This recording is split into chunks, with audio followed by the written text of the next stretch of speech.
আগামীকালকে। আসসালামু আলাইকুম।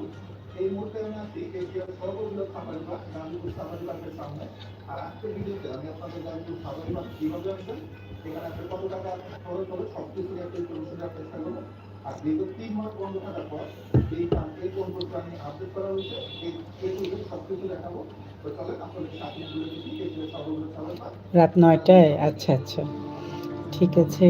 রাত 9টায় তখন তো আমারও লাইভ অন হয়ে যায়। আচ্ছা ঠিক আছে, আমার এই আরেকটা চ্যানেল দিয়ে তোমার এখানে যাব, যে কোনো মানে যদি আপনারা বাগের কথা যেতে চাইলে প্রথমে চলে আসতে হবে গাজীপুর চৌরাস্তা। আর এখান থেকে যত 40 টাকা রাত ভাড়া করে 9টা। নিবেন আপনারা চলে যেতে পারবেন বাগের কথা। আর যারা সরাসরি বাগের কথা যেতে চান তারা মহাখালী বনানী উত্তরা থেকে ময়মনসিংহ যে কোনো বাসে উঠে ভাড়া নিবে 80 থেকে 100 টাকা আপনাদের বাগের বাজারে নামে। এই মুহূর্তে আমি আছি বাগের বাজারে। আর এখান সুন্দর থেকে গানটা। সাফারি পার্কে যাওয়ার জন্য আপনারা বিভিন্ন ধরনের পেয়ে যাবেন। আর এখান থেকে সাফারি পার্কে ভাড়া হচ্ছে দম্পতি 20 টাকা করে মাত্র 3 কিলোমিটার রাস্তা। আর ঢাকা থেকে যারা আসবেন ঠিক আপনাদের এই জায়গাতে নামতে হবে, এই বাগের বাজারে নামতে হবে।